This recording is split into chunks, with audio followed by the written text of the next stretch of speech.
When you make your first million, you're going to feel the pressure. Want to feel the thrust, want to feel the texture, want to feel the drop top breeze, want to feel successful. That's psychological. So when you get the money, now you want everybody to know you have it, right? Old money don't move like that. Old money is comfortable with the money that they acquire. They don't care about showing off for people that don't care about what they have. And they just want to see their account compound over and over and over. So if you can stay away from the loyalty loop of the nightclub, if you can stay away from the people that's going to leech off of you, and you can have high emotional intelligence to be able to differentiate who's here and add value to my life and who's here just taking, who's an asset and who's a liability, and you can get those people away from you and you can learn how to manage this, a lot of these guys should be set up forever.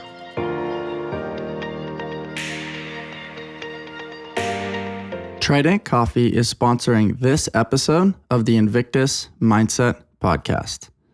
My guys over at Trident taught me something really important this last year, that we are all a bundle of stories, both good and bad, and everything in between. At Trident, they're storytellers. All of their cold brews remind their customers that they are part of something bigger than themselves. They help create connections through symbology and storytelling that engage their customers on an emotional level, and this distinguishes them from other coffee brands. You can find Trident in Imperial Beach and in Coronado. They offer over 14 plus nitro cold brews along with dairy-free options. You can find the perfect brew and pair it with one of their treats from their keto bakery. All these options will allow you to support your health and fitness journey with Trident Coffee. They're more than just a coffee company. You can check them out over at tridentcoffee.com and use code Invictus20 for 20% off online and in tap rooms. Once again, that's tridentcoffee.com. Use code Invictus20 for 20% off online and in tap rooms. Take your coffee experience to the next level. Striving to maximize your potential through health, wellness, and high-level fitness requires tremendous midline strength and stability.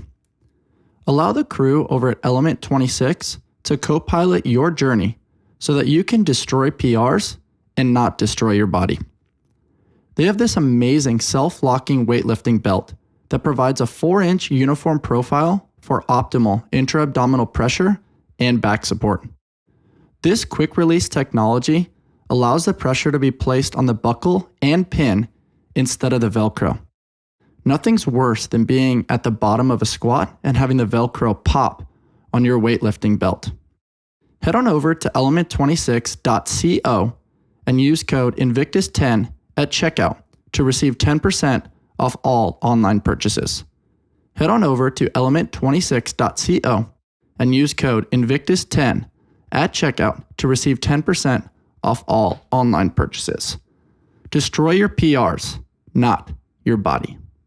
What's up, guys? Welcome to the Invictus Mindset Podcast. Today's guest is an 11-year NFL veteran.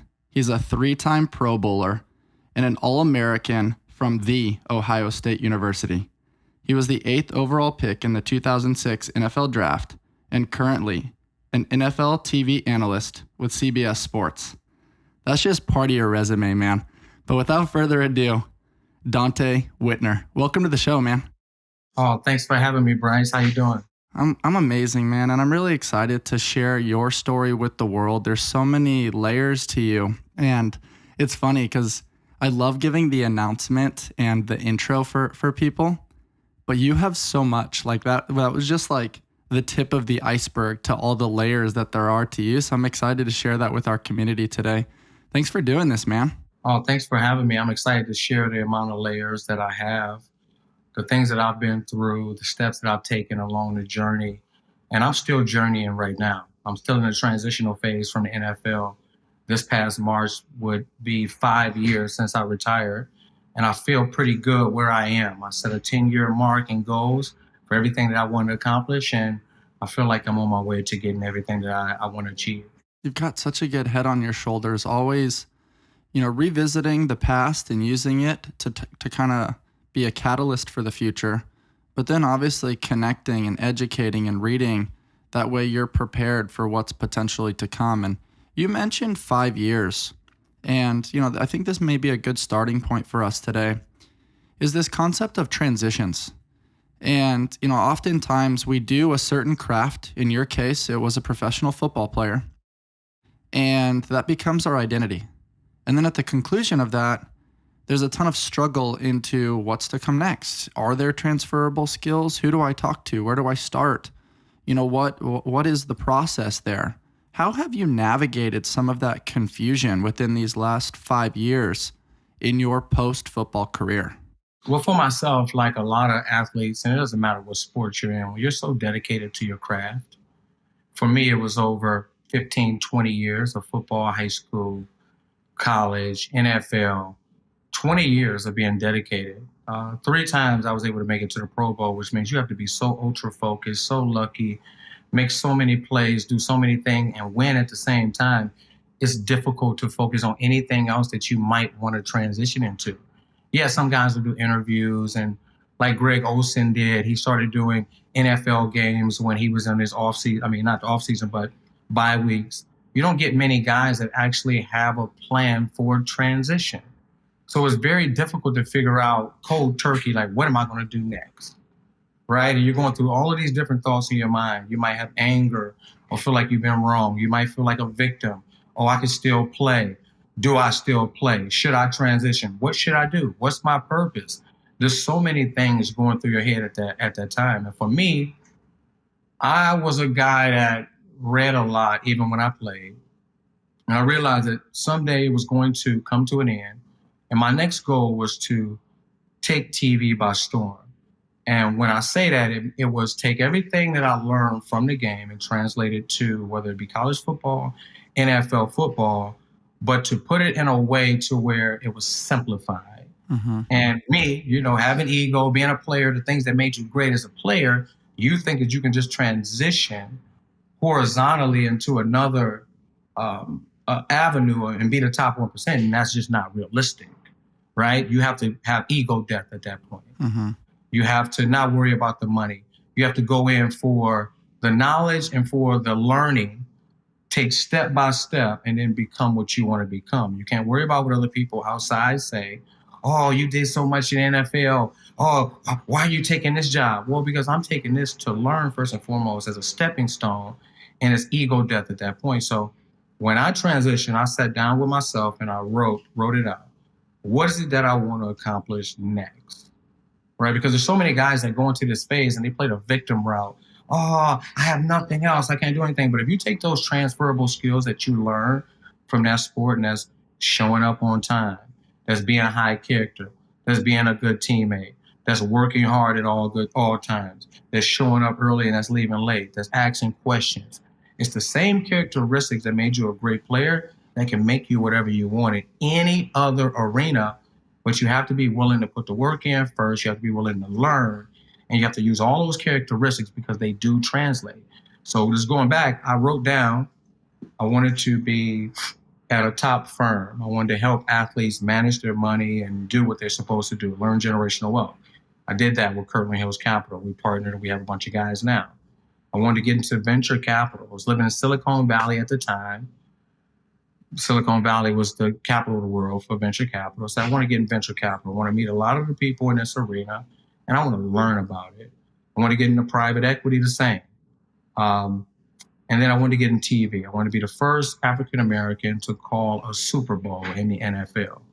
And then when you write these goals down, those are the end goals. Now you can take a step back and you can go to the middle. Okay, what does the middle look like? What steps do I have to take to get to the middle? And then you can go to the beginning. What steps do I have to start with? And then I just started with all those things. And 5 years later, I feel like I'm on my way. Man, Donte, there's so much to unpack there. First and foremost, did you have any sort of mentorship or coaching? Because we talk about it often on this podcast that writing fills the gaps within our thinking. And you and I can say things, in passing, while grabbing a coffee of some sort. But when you write it down, it becomes real. And as you mentioned, that became your North Star. It's a big, hairy, audacious goal. And then you worked backwards from there, as you mentioned, not just going to the beginning, but going to the middle. What does the messy middle look like? And most people go to the beginning and then the middle ends up being a little bit of a cluster. How did you kind of figure out, all right, these are the things that I want. These are the people that I need to connect with. And this is the roadmap that I want to take to potentially get there. Was there coaching? Was there mentorship? Was there a book? Like, what was that catalyst for you? Well, I would say 75% of it is accumulated knowledge and tutelage from mentors over the years.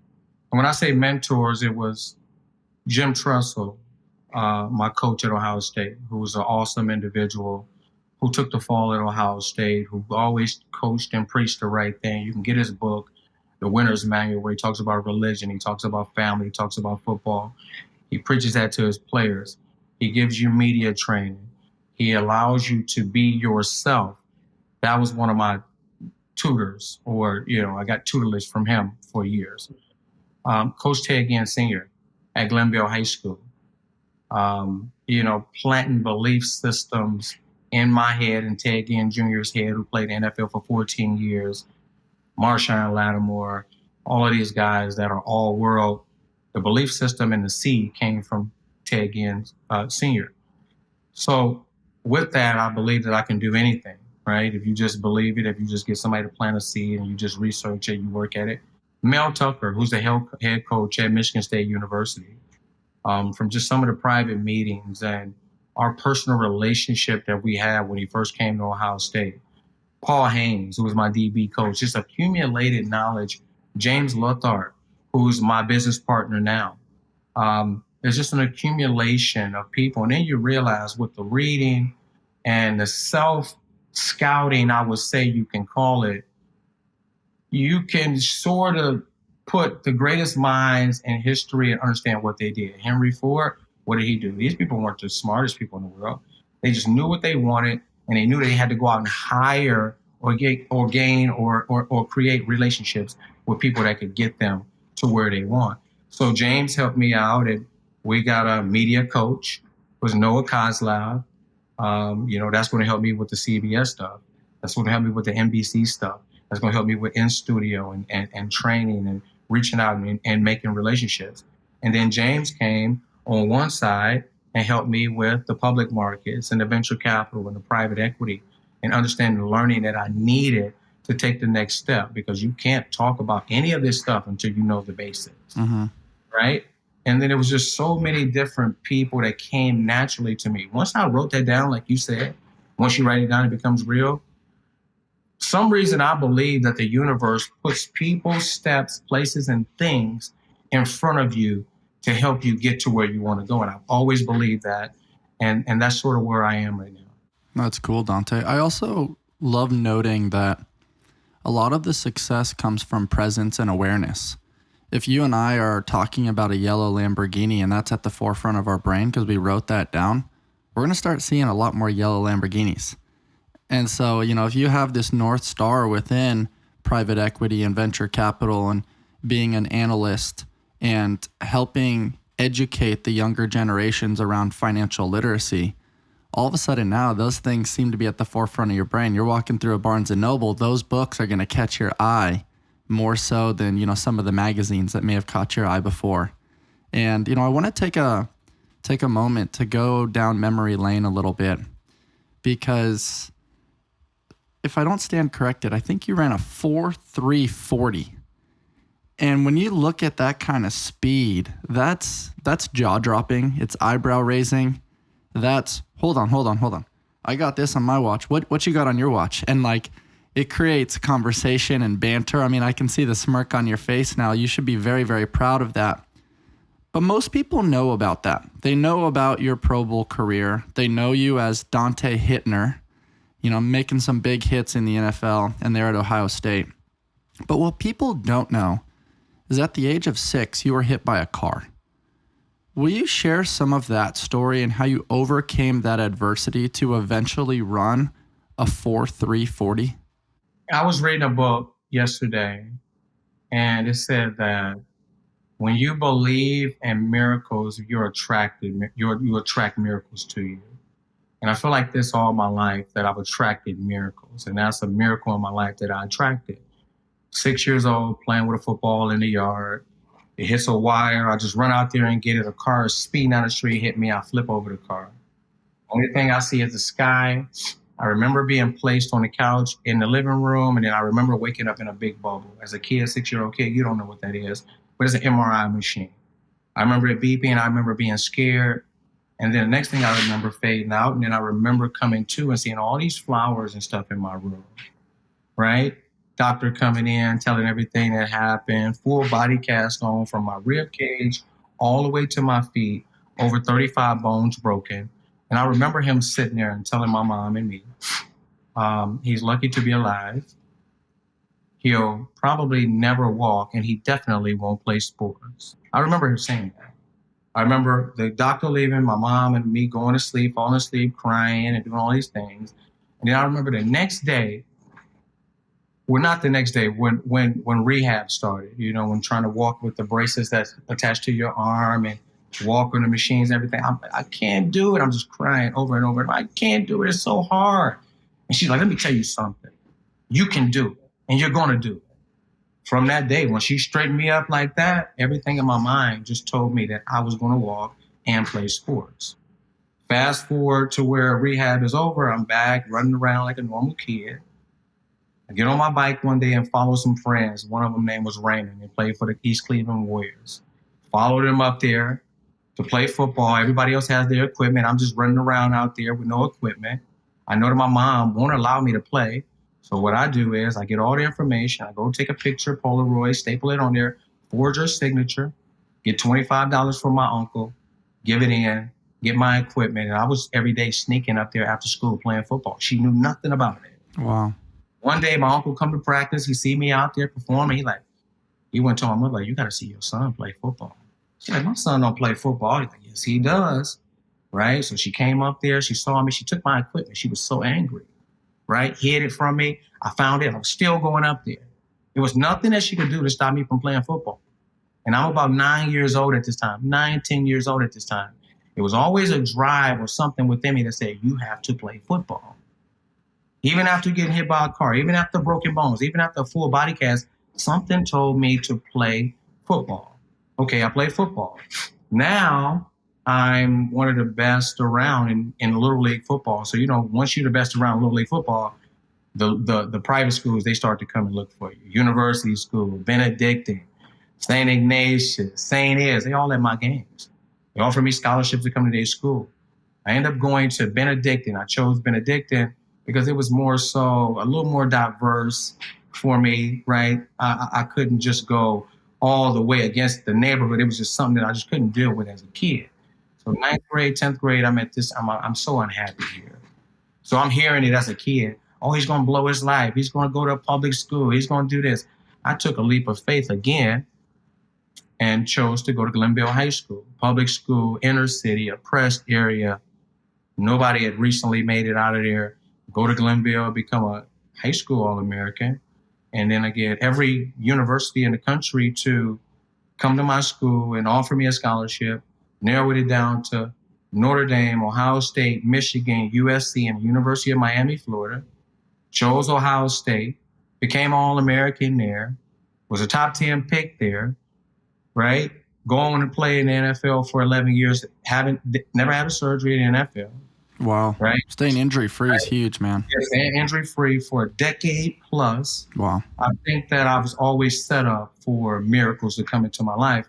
And even right now, when I meet certain people, or I met James almost 10 years ago in the public markets and things that I learned, that was a miracle in itself, right? How many guys that transition and can actually go into different arenas, have a lot of knowledge about it, can actually be successful if they actually put their mind to it. I don't think that there's a bunch of people that can actually do it or would want to do that. So I've always been set up for miracles, and they continue to come into my life to this day.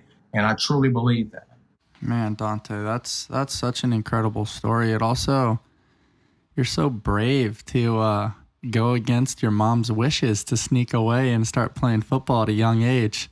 It's one thing, you know, to get hit by a car, but it's another thing to disappoint mom.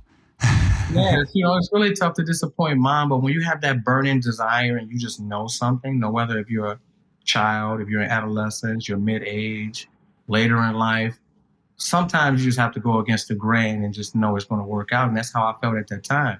I wasn't out there worried about the broken bones. I was out there having fun as a kid. And I think that all of that contributed to my success and happiness being out there, because a lot of people don't know what it feels like, even as a kid, to have somebody tell you you're never going to walk and you're never going to play sports. And when you finally get up and you walking, I'm going to play football. That's so unique. And I love the way you verbalized it of when you believe in miracles, you attract miracles. And this concept of belief and your continual belief in yourself. I don't know if you've seen it. I think it's on Netflix, but the show All American, and he starts off at that private school and he ends up transferring to the public school and is an All-American and really brings up the community and provides hope for that community. And it sounds like you did something very similar. Since it's a very popular topic of conversation and you're very well versed within the arena of financial literacy, when you look back on the recruiting process, you go through and you navigate a high school career, you're performing incredibly well. Everybody's showing up to your games. I'm sure everybody's calling your house. There's letters being sent to your house. Different things are probably being offered to try to lure you to their school, which we're all very aware of within the recruiting arena now, both in college football and basketball. And now we're seeing the nil. And these young kids, are being lured to different schools with a lot of money. We're seeing millions of dollars being dangled in front of the faces of 17, 18-year-old kids. And, that's challenging. What are your thoughts as you mentor, some of these really amazing athletes that are kind of forming and fostering their mindset around money and performance and trying to make the rest of their life the best of their life, but there's a lot of temptation that kind of lures around every corner? Well, first and foremost, I agree with Deion Sanders when he says that they need to hire more. The NCAA needs to allow teams to hire more qualified men to handle these kids because they are kids, 18, 19, 20 years old with millions of dollars. Yeah. Think about the problems that can cause. Think about just having that money in your pocket and how you feel like you're just on top of the world. That's difficult to deal with as an adult. Yes. When you have a child on campus with money in his pocket, it's very difficult. So I agree with Deion Sanders on that. Another thing is I think that with the NIL money and what I know now, with the information that I know now about how the top family offices manage their money, a lot of these guys don't necessarily have to make it to the NFL, NBA to be millionaires and be very successful in life. I do know that if they were to invest the money right now early on in life, in the compounding effect, over the next 10, 15, 20 years, a lot of these guys could be sitting on 10, 15, 20, 25, $30 million. Mm-hmm. With conservative investments too.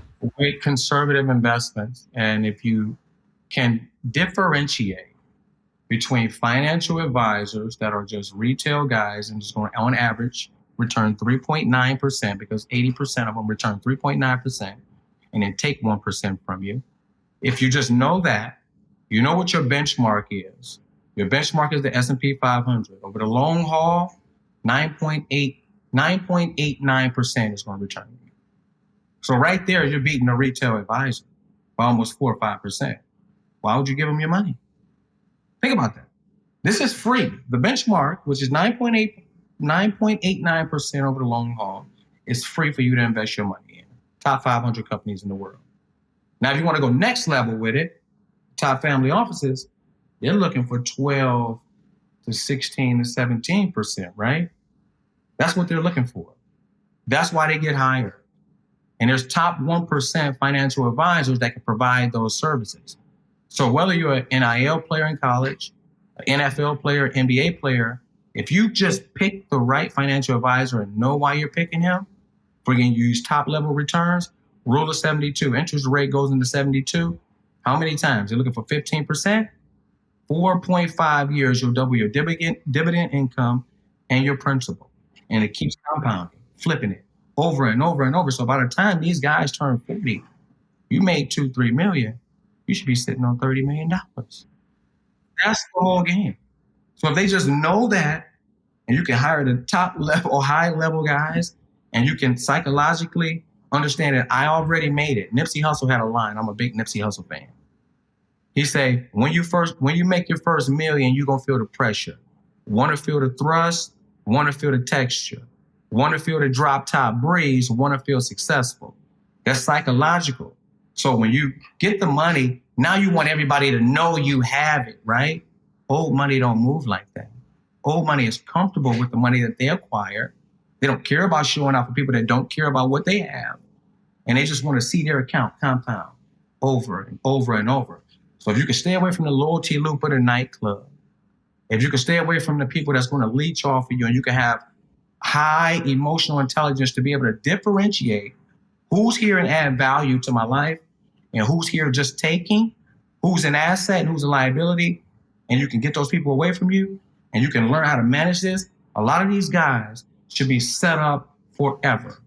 I love the way you talked about that. I mean, Nipsey Hussle, R.I.P. I mean, incredibly talented gentleman. And Grinding All My Life is always a big popular one for our listeners. One of my gym songs. For sure, man. I think it's really, really fascinating. You're like jumping one step ahead where my brain was going, which is this comparison between assets and liabilities. And how often do we see it where a really successful athlete acquires wealth and then all of a sudden you have all the hanger-oners. Hey man, just hook me up this one time. And it starts with, a meal when you're going out to eat. And then it becomes a crew of people at a nightclub. And then it becomes rent and a mortgage or paying off a debt. And it becomes this huge bag of rocks that's not just financial, but it's also emotional. I've got friends that have played in the NFL and the NBA where, they purchased a house for a loved one. And, then towards the tail end of their career, when the checks were getting a little bit smaller, they still had the responsibility to pay those mortgages for a loved one. And the conversation from the loved one was like, hey, why can't you hook it up? Why can't you help me out? And now there's an emotional component too. And so you talked about being able to have the emotional intelligence to differentiate between the two. And then you also talked about, finding one of those 1% financial advisors. What are your suggestions with regards to the filtration system cognitively for these guys to go through to develop and instill trust within their tribe and their circle of people that they spend time with? Well, this is where it's a big word that's in my life now. I continue to see it. I continue to use it, continue to say it, continue to believe that we all need more of it, and that's empathy. Mm-hmm. Because until you know somebody's background and lineage, you can't really judge or be like, hey, you should make this decision.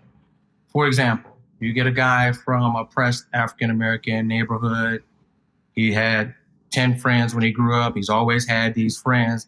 He always had these cousins. They slept in the same bed together. They struggled together. They had no food together. They had no heat together. So when that one person from the neighborhood makes it or the family makes it, it's like we all made it, right? We all made it. We all rich. So emotionally, as a kid, you have a love attachment to all of these people. You do anything for them. You grind with them. You were down with them. And then the culture tells you, hey, you have to take care of all these people.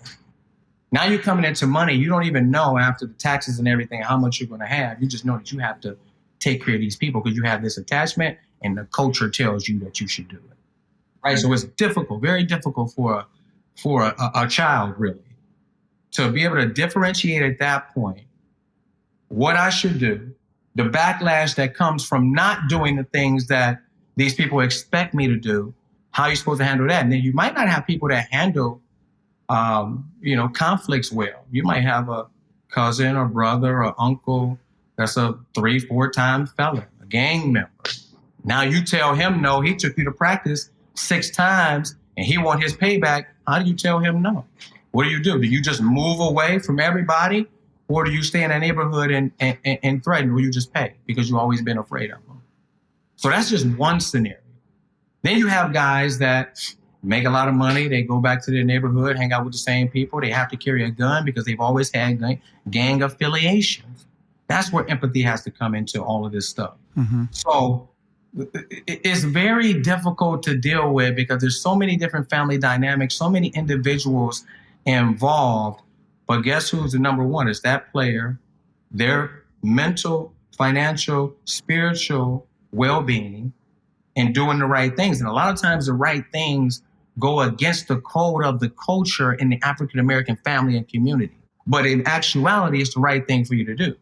Now, if you want to see how the top 1% do it, and if they want to take care of their family, they'll go ahead and get all that work income from NBA or NFL. They'll invest in all dividends or passive income producing stocks, real estate, own a business. They'll get their numbers to a point to where they have all their fixed costs taken care of, right? They have all this extra income coming in because it's passive income. Now go buy everybody a house if you want. You still got passive income coming in every month. So that's the difference. When you're doing that off the principle, you're going to lose because you're going to keep dwindling and beat it down. When you invest early and everybody can understand this in the family dynamic, and you get it, your dividends and your passive income to a level, I can take care of everybody forever. That's the difference. That's it. It really comes down to the baseline education and then creating expectations with the culture and the family early on to help them understand that cognitively you are invested in giving back and taking care and supporting, but at the same time, you can't dwindle away the principle. You have to continue to grow the passive. Once we get the money, we got to wait a little bit. Yeah. We got to learn a little bit. We call that the power of the pause. Yes, everybody has to educate.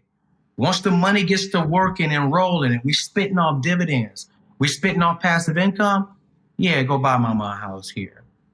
Yeah, go buy your daddy a car here. You still got $150,000 a month passive income coming in. Mm-hmm. Right? You got the money working. It's going to keep coming. So if that check stop, right, you're not going to beat down the principal. You already got your fixed costs taken care of, and now you can take care of an uncle, an aunt. This is how the top 1% do it. They don't just get the money and just spend it all on people. You got to get it working for you. Donte, you're preaching, man. I'm excited to share this episode to help educate up and coming athletes and people that, are trying to learn financial literacy. And you have a really cool line. I pulled it from your Instagram. Learning the ropes of finances are as important to athletes' success as understanding the playbook. And how often, basketball, football, all kinds of sports, we're really paying attention to watching film and understanding the plays and understanding the different schemes. But that's one of those things that we would both characterize as a transferable skill.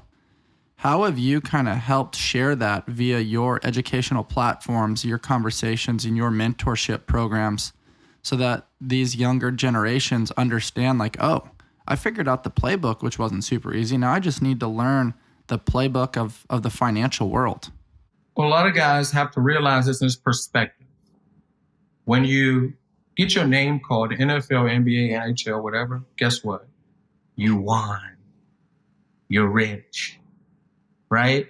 Now, you have to be a fool to think that extra education doesn't come with that money. You have to have the education with that money or it's gone. You have to have the education with that money. So when you sit down and just learn a little, and we teach guys on Zoom all the time, like maybe 2 or 3 NFL players per week, sit down, show them what a stock is, show them how you break it down, showing about the earnings of a company, how you don't look at the ticker, you look at the earnings and different systems. It was difficult for me at first because I had to learn that like I learned the playbook and be an expert at it, and then be able to regurgitate it and give it back in a simplistic form. So somebody that don't really have the high level terminology and everything, I have to be able to hear it on the run, just like TV. So that's why doing TV and having a media coach and learning how to, that term is too high level. I have to bring it down. That's how on the run, being able to do it is such a synergetic thing with all of it. So I would say just the Zoom calls with guys, putting it in a simplistic form and making sure that they understand that once you win and become rich, the rest of it should be easy from there. Becoming wealthy is really just discipline of self. From getting rich to wealthy is really just discipline. So if you get that playbook and you get good people around you, and you understand why you're choosing a financial advisor, We should never have players in financial distress anymore, ever. If the conversation changes in the locker room from what party you going to, what girl you getting with, what car you driving, right? All liabilities, by the way, everything I just mentioned. And it changes over to how much passive income are you pulling in every month? How many apartment buildings do you own? Are you leveraging your portfolio to get these apartment buildings at pretty much no cost? Right? What type of business are you owning? Like, who are you? What venture company did you invest in? Did you go to the plant? Did you meet the CEO? Right? Are you building relationships off the field? If we can change the relationship in the conversation in the locker room, this is the beginning of something great. Totally, man. And you've mentioned how much ego there is in professional sports and how a lot of your journey in the last 5 years has been deconstruction of the ego. There's a lot of benefit to ego, right? It can push us a little bit in the right direction, help us seek our edge a little bit, but it's developing a better relationship with the ego and being able to use it appropriately. But within an NFL locker room, that's tough, right? Like there's a lot of ego, there's a lot of testosterone moving on in between the ears. And, apartment buildings are not something that you can have on your wrist like a sexy watch. They're not a really cool car that you're rolling in with. It's not the pregame outfit that you're wearing. All of those things can be a part of the puzzle, assuming you're financially responsible, and they're super fun. However, the apartment buildings, as you mentioned, the passive income, that's the stuff that funds some of these cool things that allow for the drip or the ego-driven conversation that enhances some of the really cool connection that happens within a locker room that's fun around all of these things that you mentioned are liabilities. How do you kind of do both? Well, why do people do these things? Why do men go buy the best cars? Why do they go buy all of this jewelry and watches? And you think a lot of them are like watch collectors? Why a lot of them go buy a big house when it's only them and one other person? Like, why? A lot of times people do this for sex. A lot of times men do things for sex. Mm-hmm. They'll go buy a shirt with Givenchy across the chest for $2,000 because in their mind, a female is going to see them with that on and have sex with them. 100%. A lot of these guys. So I would say this. You have an app on your phone that has Charles Schwab, UBS, whatever on there. If you want to have impress somebody or have sex with some girl, pull out your investment account, show her your passive income and how much you would bet she have sex with you. That's what I would say. I would rather see that than a liability. The people that are smart don't really look at these things or want you for these things. So in your mind, if you think these people want you for these things, you're going to continue to buy them, continue to look foolish, and you're going to run out of money. There's a reason why the 1% people, they look at him like, man, he's a billionaire and he don't even look like it. Why do you think that is? Because the money that you're blowing, he's investing in compounding. He's okay with himself. He's okay with himself. He is, what's the word I'm looking for? Content. First thing is sex addiction. You can't cure sex addiction until you know you have it. And I tell a lot of college guys that, high school guys that, I had it once in my life. If you constantly letting women sex, nightclubs, buying bottles, the loyalty loop of getting caught up in these things because you get your reward at the end of the night, which is sex, you're going to spend a lot of money, right? A lot of the bad decisions that you make are going to happen during those times. And a lot of the money that could be just compounded and can send you through the roof is just getting poured out the window. That's what I would say.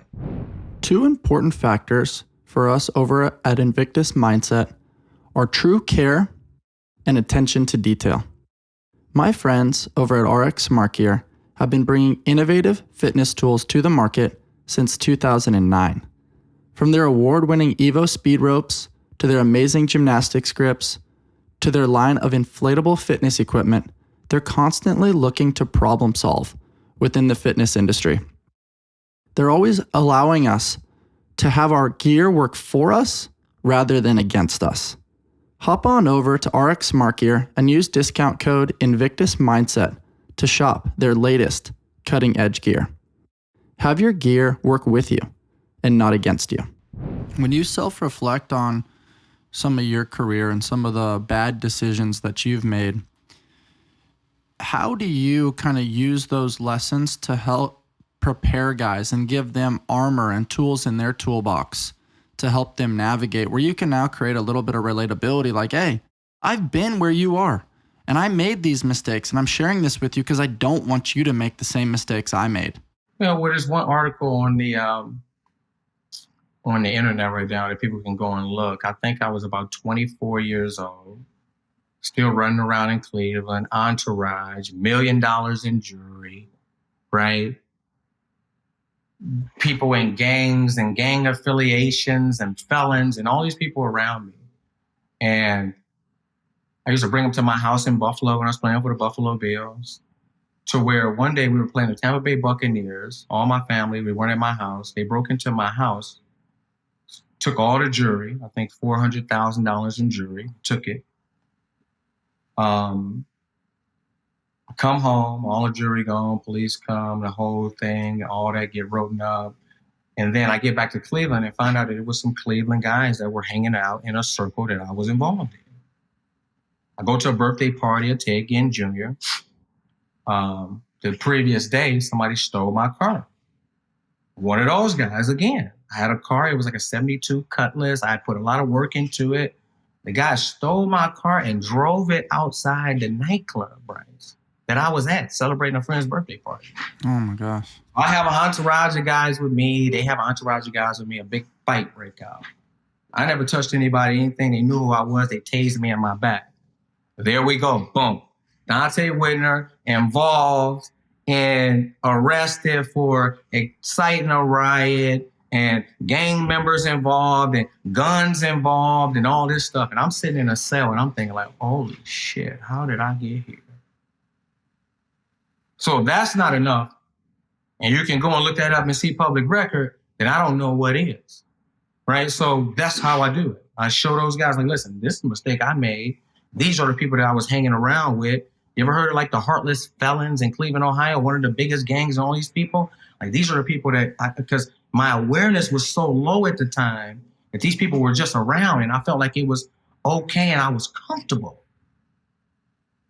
But if you're not aware, if you're not really if you're not picking the people and intentionally picking the people that are around you for a reason because of the value they add, anything can go haywire at any moment.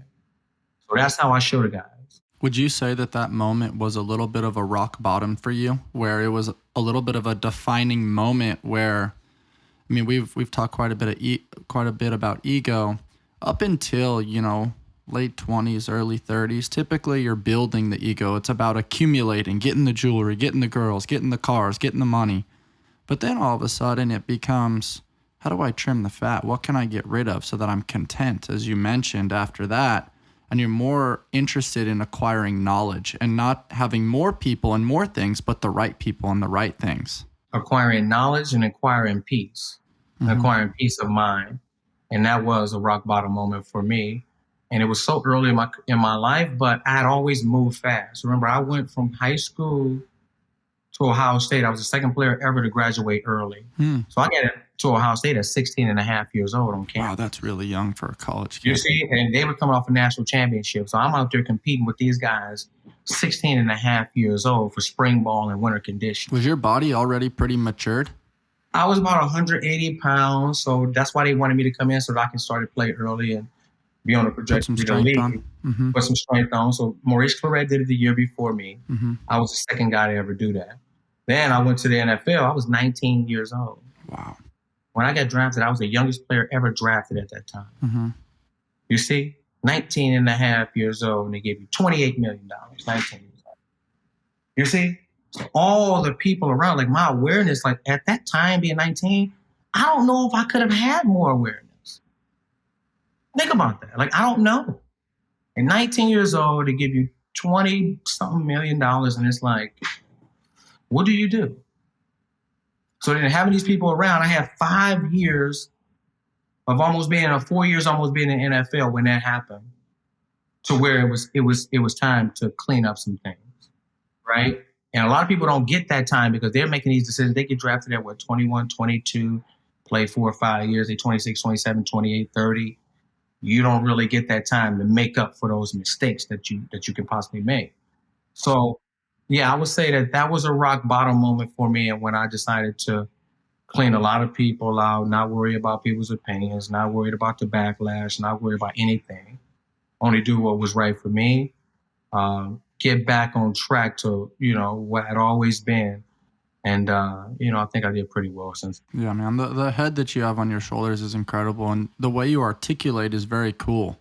You have this unique ability to take complexity and dumb it down into simplistic terms. And I think that's a very, very unique skill, not just for what we're doing right now, but for your TV skills. And, you're also part of the NFL Players Association.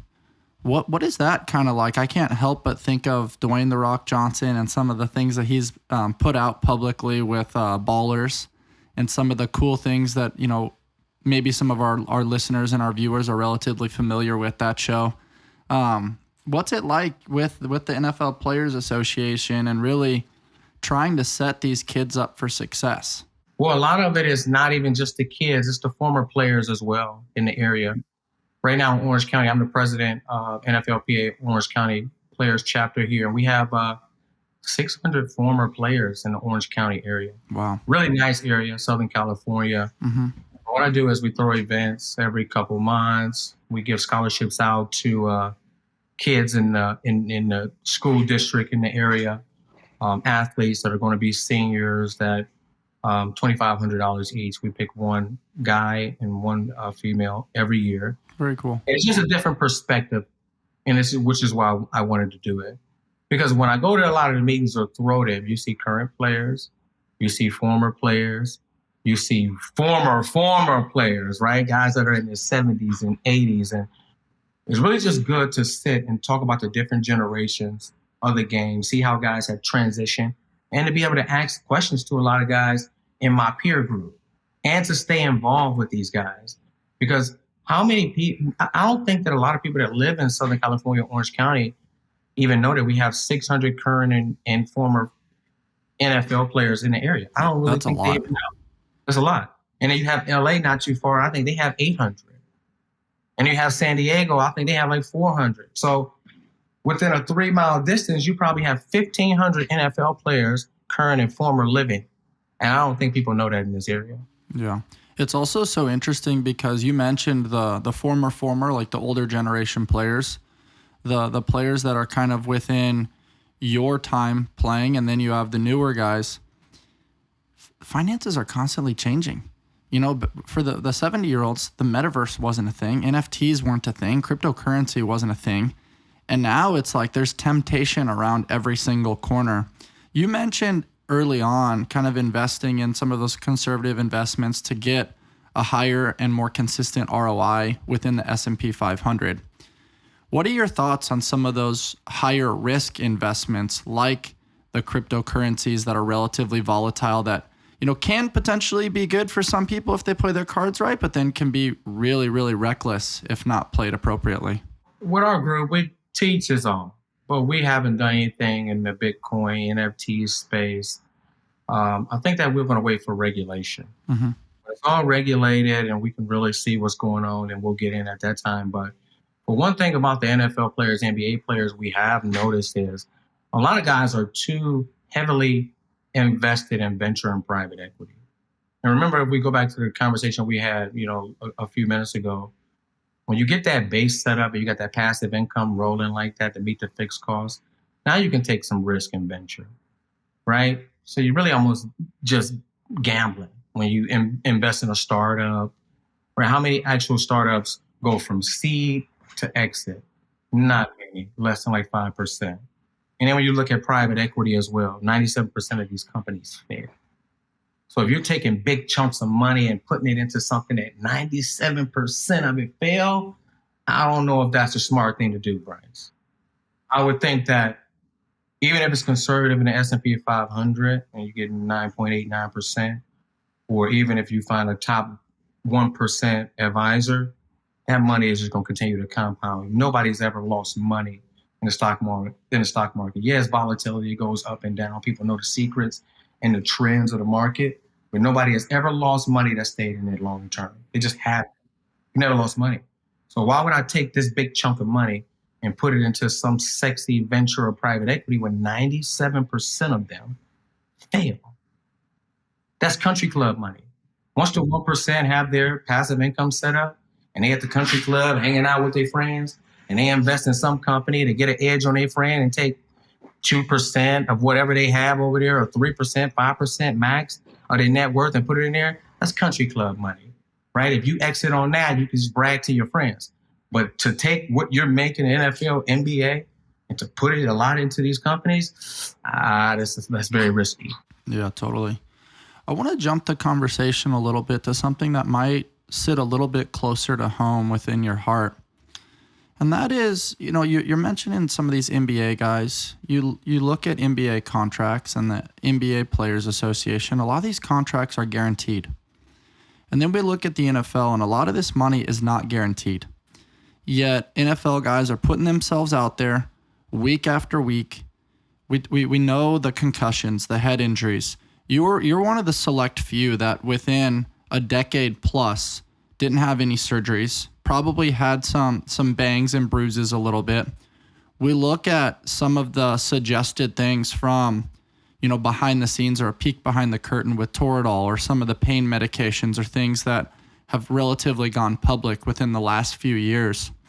What are your thoughts around this contractual arrangement where contracts are not guaranteed? The sport's very volatile. How do the players negotiate with the ownership? And, what is that whole arena kind of like? And what are your thoughts? I think the players got screwed over with these fake contracts. Mm-hmm. So when you see, this guy signed for $85 million, but he got 3 years of guaranteed money, the contract is 3 years of whatever that guaranteed money is. And then the team at that point is going to try to figure out a way to get somebody younger in so that they don't have that huge hit, or they're going to try to get rid of you or trade you when the guarantee is up.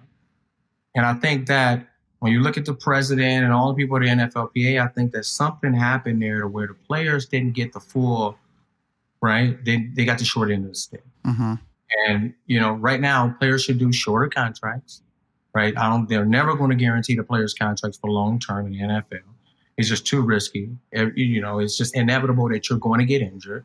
So I think that the players have to be a lot more smart. And if they can, and this goes back to something else. If you have a majority of the players in the NFL that understand everything we talked about investing, passive income, right, can meet their fixed costs, how many guys do you think are going to be able to sit out and hold out when it's time to negotiate a new CBA? A lot of them. A lot more than we see now. Which means that if you're not playing football games and the ownership aren't selling tickets and popcorn and hot dogs and all these things, who's winning? Which means that you can demand your terms if you get the players to be financially healthy. If the players aren't financially healthy, they can't sit out, they can't negotiate the terms because they're going to have to cave. And the NFLPA, they know this. They all know this. So it's almost like a big game and circle.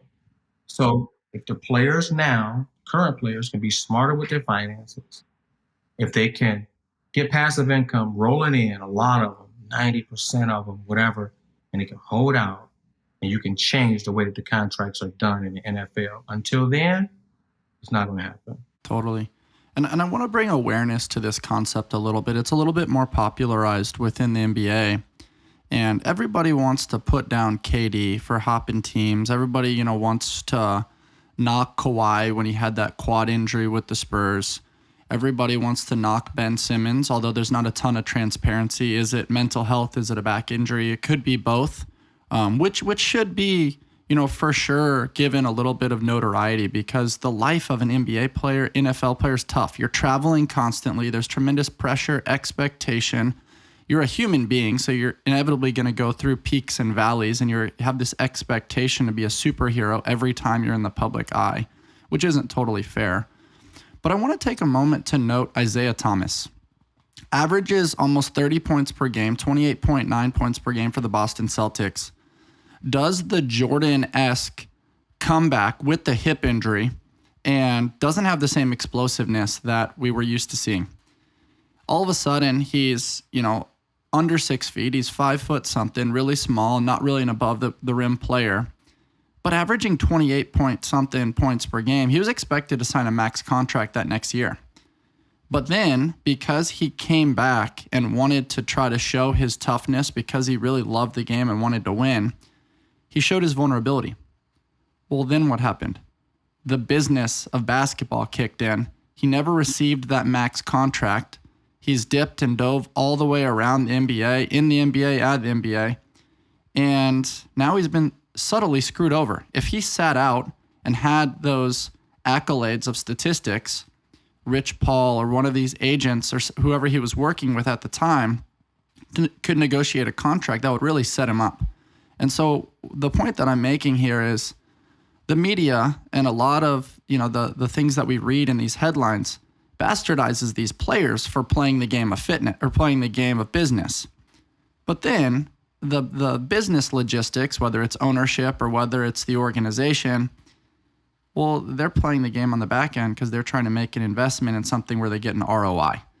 And so what are your thoughts on this game that we're seeing and why we're seeing guys like James Harden and Ben Simmons sitting out to try to maximize their value as a player? Because we understand it. They've seen it many times, countless times, right? Cut you off the team in your sleep. That's what Drake say in his music, right? They understand this now. The guys are aware of, we got a short term to play. We got to make as much money as we can. The teams don't really care about you like they say they do, right? And they understand that they're in control. The NBA is different from the NBA. Individuals in the NBA, they control it. LeBron James, Chris Paul, all these guys, they control the NBA and the image. NFL, not so much. So with Isaiah Thomas, I think that you have to strike while the iron is hot. Sometimes you have to make a business decision. Yeah, your heart is in it. You have passion for the game, but you got to secure the bag first. And he knows that. And he should have secured the bag first before he ever stepped out there. No different from Deebo Samuel going to the 49ers. Do not show up until you get your money. You play running back, you play wide receiver. The opportunity for risk, opportunity for injury is just too high for you. And that goes for different guys in different sports. You have the control. You perform well. You won games for this team. Now it's time to get paid. Do not get back out there until you get paid. So Isaiah Thomas, I understand everything that he went through. But then we go back to that word again, empathy. For the media not to understand that these guys are human beings and just be reaching for a story, right, to get the most clicks and the most reads, that's where empathy comes into play as well. Understand that these guys are human beings. Understand that he didn't want to be hurt. You think Ben Simmons really wants to be hurt and not be out on the basketball court, not performing? Sometimes it is mental health. Sometimes he did have a back injury where he just had back surgery. The speculation and the lack of empathy is what hurts the relationships on both sides. Totally, man. I want to take a moment to note to our community right now. You and I spoke a little bit on Instagram DM around this concept of raw and real. And that's what I've just loved so much about our conversation so far is, yes, there's business. Yes, there's financial literacy. Yes, there's professional sports. But at the end of the day, we put our pants on the same way. We're all humans. And I think that concept of empathy is so important for us to note because everything's a business when it comes to some of these conversations. And, because they're professional athletes, they're put in the public eye when making some of these big decisions when, they're trying to provide for their families, just like, somebody that's trying to move up the corporate ladder that's not necessarily in the public eye. You're telling me somebody in the corporate ladder isn't going to move from one company to another company if that gives their family, some sort of financial gain and peace of mind, knowing you do it all the time. For sure. And I think you do a really good job articulating the nuts and bolts associated with that, where people can see the relatability in two different arenas. Yeah, and that goes back to The Man in the Arena. That's a really good book that I read a while ago. Brene Brown. I love Brene Brown. And, the man in the arena is the person that's taking all the risks, that's taking all the people shouting and screaming at him. But a lot of times guys need to be applauded for everything that they've accomplished in their life. Whether you get to the top level of any sport and you don't perform, that's another thing. But for just the guts to be there. Do you know a lot of the people that sit in a basketball arena, if you were to put them on the court in a 5-on-5 with all those people in the arena, that they would probably crap their pants, Bryce. Mm-hmm. Really, if I was to take anybody, train them up, whatever, and put them on a football field in a real live NFL game to see how fast and how brutal it really is, they would never talk anything bad about another player ever again. So that's what I related to, just a man in the arena. Yeah, until you can put yourself in that person's shoes, and you really should be very mindful of what you say and how you can actually affect these people. So, yeah, I just have a lot of respect for anybody that's followed their dreams. They've been the man or the woman in the arena and not let other people affect their belief system. So, yeah, some people that struggle with this mentally, but there's a lot of people out there that just really don't care, and I applaud those people. For sure, man. The power of perspective and not just viewing it from your personal lens, but from somebody else's lens as well. You mentioned the man in the arena. We mentioned Brene Brown, and you do an incredible job educating yourself. You made a goal this year to read 50 books, and we're about halfway through the year, and I think you mentioned you're at roughly 27. What particular books maybe stand out to you, and what were some of the lessons from those books that maybe you can share with our audience? Daring Greatly. Forget who the artist is slipping my mind right now. It might be Brene Brown. Yeah, that is Brene Brown. Yeah, it might be, yeah. So Daring Greatly talks about vulnerability. Mm-hmm. So when we talk about Black people and white people, when you look at the demographics in America, a lot of times you have people that are segregated. Mm-hmm. Only thing you see from that other race is something you might see on TV. For African Americans, for example, you might see a white cop, or you might have heard all your life that white cops are bad or whatever, right? So you might have this belief system in your head that white cops are bad, they don't deserve respect, right? And then on the other side, on the converse side, you might have a white guy who's a police officer who grew up in a neighborhood with all whites. He never had any type of interaction with somebody of another color, and now you bring them together one night in a hostile situation where neither one of them understand each other, respect each other, and now we have a problem. So until you can take that gray area out of the middle and want to understand other people, that's where the problems are going to continue to come. So that's how I always look at things. It's about looking at somebody else's perspective, where they're from, actually wanting to get to know them, talk to them, communicate, and then figure out who this person is. And so many times we have preconceived notions going into situations and we're totally wrong. Yeah, judging a book by its cover. As a human species, if we can just understand that and want to learn that, then we should be off a lot better off. Yeah, that's great advice, man. Donte, what you got going on with your NFL TV analyst gig there with CBS Sports? Well, I'm going on my 5th year, I believe, 5th year with NBC in the Bay Area. A lot of fun. Joe Staley came on, former player. He's going to be a Hall of Famer. Oh, yeah. Gail Spikes is another co-host of mine. We just have a lot of fun. I actually last year did work with CBS. I have 5 games as a color commentator in studio. In the booth. I'm looking forward to continuing that relationship.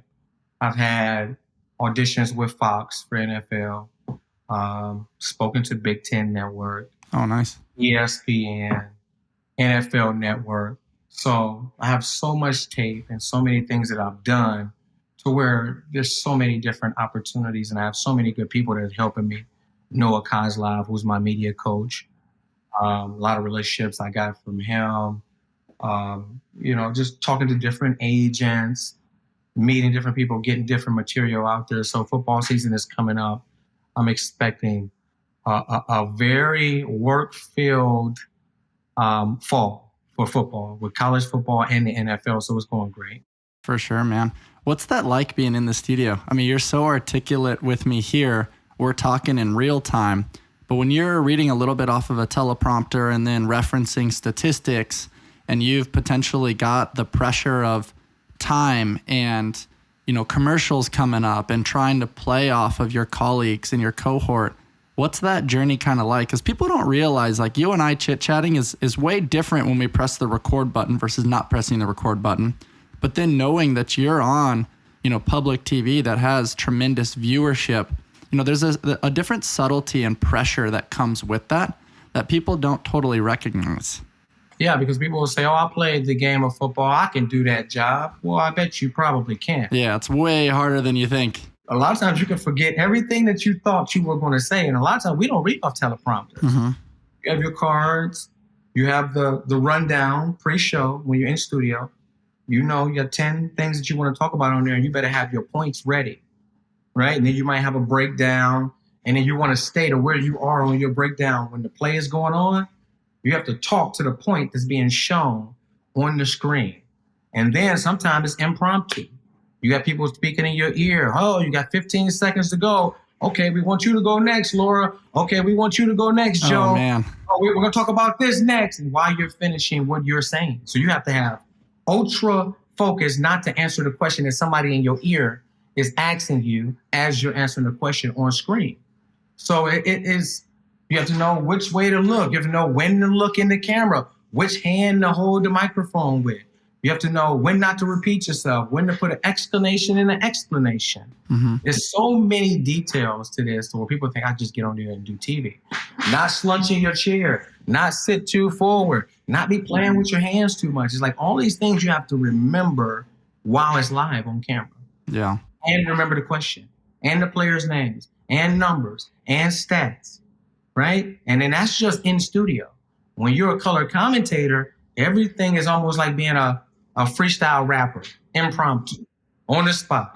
So you better be able to put whatever happened right there in a simplistic form while it happened on the spot, while you're looking at your co-host and while you're saying his name and giving gestures. And it's really a full-blown communication extravaganza for both of them. That's a good way to describe it. A full-blown communication extravaganza. The way you described it, though, was very, very cool. I had imagery in my head. It's just like so much going on, but still maintaining vulnerability and authenticity and a deep connection with your body language. Donte, today has been so special connecting with you as you've educated myself and our community around helping athletes understand the importance of financial literacy and really navigating all the different temptations.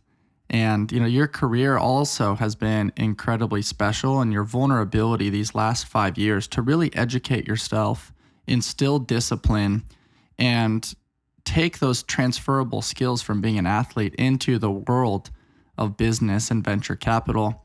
If you were to give some advice to people as to what enabled you to deconstruct your ego and really lean into educating yourself in a new arena, what would you say? First, you have to understand that everyone has ego.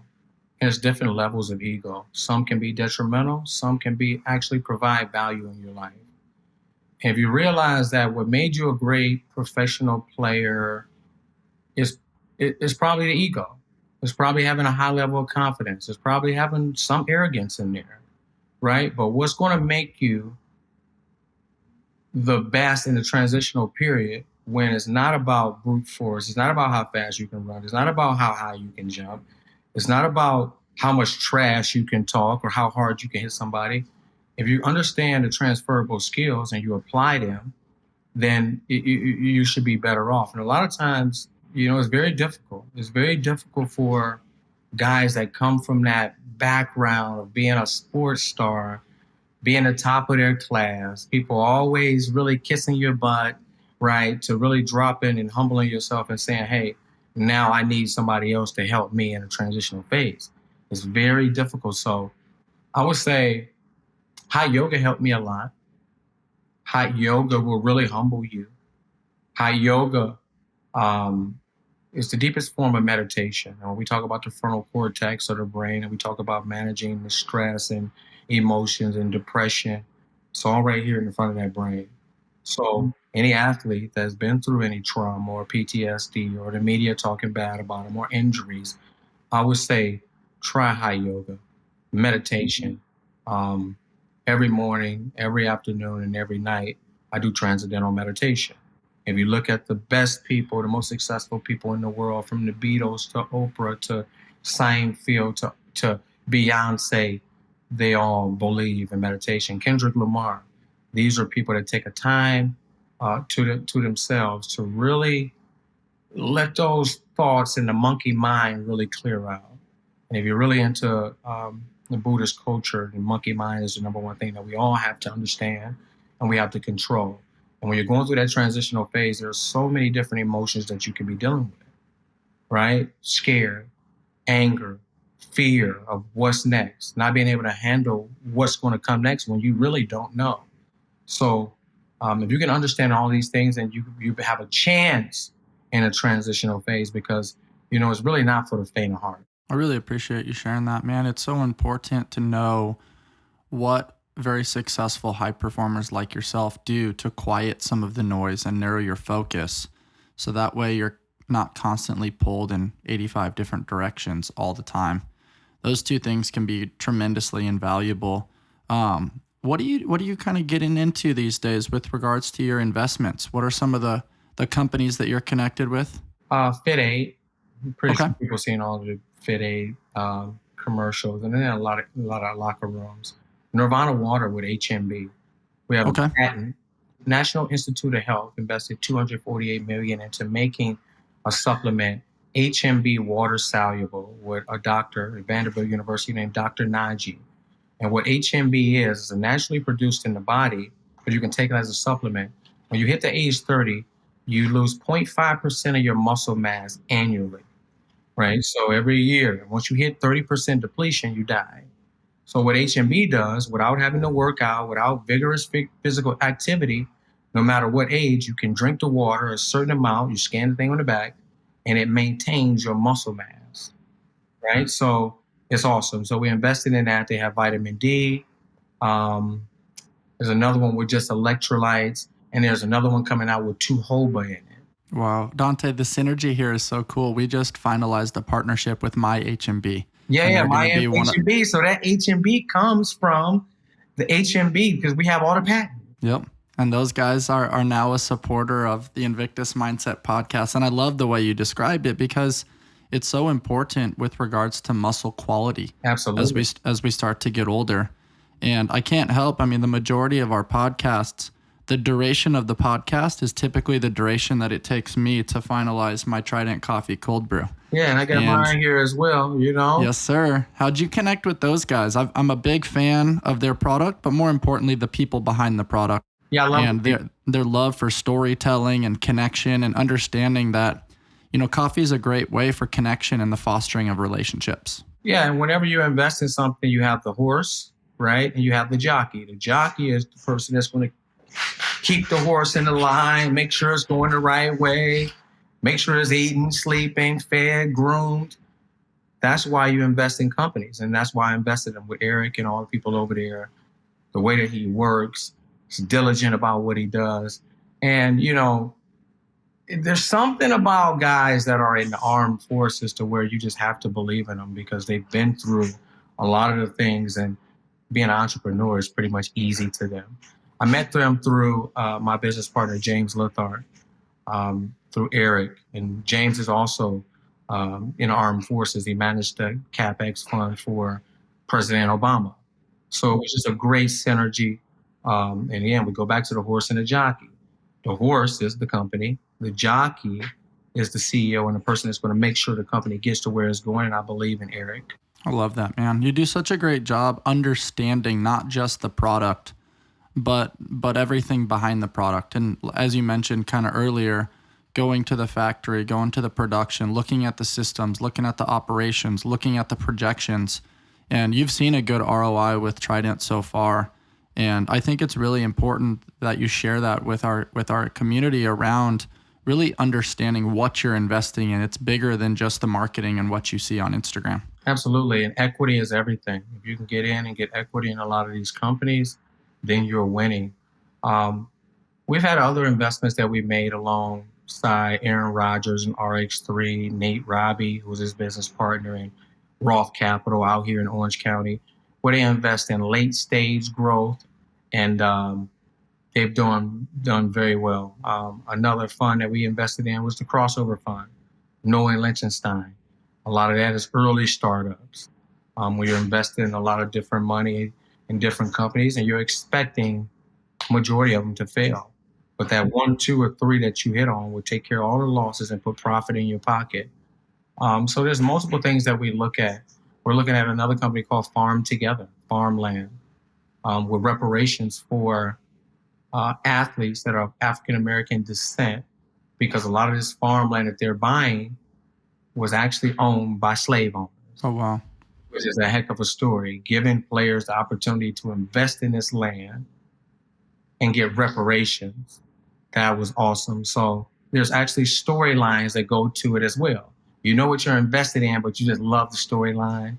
You love reparations for a lot of these guys. So, it's just so many opportunities that we have to invest in. And being out here in Orange County is just a beautiful thing, because everywhere you go, every corner you turn, you have some entrepreneur, somebody that developed some company, right? Somebody that owns all the real estate and the commercial real estate and the restaurants. It's a beautiful place to live. It's very cool, man. You have the personality to link with all the right people at all the right times. And we've had some incredible storytelling on today's episode, man, but I can't help but touch on an episode before we depart today, and that is, who was your very first NFL interception from? Tom Brady. What was that story kind of like? It was third down, end of the fourth quarter. I remember being outside shoulder, 10 yards off of the tight end. My first start in the league. I remember him running a deep out route at about 10 yards. And I wasn't supposed to flip my hips, but I flipped my hips and did a speed turn, came back downhill, picked the ball up, running it back to the end zone to win the game. The Buffalo Bills hadn't beaten the Patriots in 10 years. So my first interception, get a chance to win the game, Nate Clements clipped the wide receiver. They call him back. They stop us. They go on to beat us. But I still have that ball to this day, and that's one of my most cherished moments in the league. I was able to pick off the GOAT and run it back. That's such a special memory, man. I couldn't help but conclude our episode with that incredibly special story. Donte, where can people find you? They can find me on Instagram at Donte, Donte Whitner, Hitner 39. They can find me on Twitter, Donte, Donte Whitner, Whitner. I'm all on LinkedIn. So, yeah, they can find me on there. Usually, if you just type my name in, it should pop up. I love it, man. Well, thank you so much for your insight, your time, your energy, the lessons on financial literacy, and the value of the S&P 500. I'm so thankful to have connected with you today. We're absolutely going to have to do this again, and I hope to connect with you in person. You're not too far away, just a couple hours north of us from down here in San Diego. For those of you listening, if you enjoyed my conversation with Donte Whitner today, please rate, review, subscribe, and share with your friends. And as always, stay on the hunt for who you've not yet become. Are you over 35 and in need of a solid training program? Are you looking to improve your athleticism and keep up with the younger athletes in your CrossFit gym? Then look no further than our Invictus Masters program. This program places year-round emphasis on mobility and stability exercises with movements that we have seen directly benefit our Masters athletes. Our program is led by Nicole DeHart and offers a training program designed specifically for Masters athletes who are looking to compete at a higher level in the sport of CrossFit. Some of our top Masters athletes in the world train with us, including CrossFit Games champion Kevin Kester, Matt Beals, and Pat Sprague. You can learn more about their stories and the Invictus Masters program by checking out their episodes right here on the Invictus Mindset Podcast.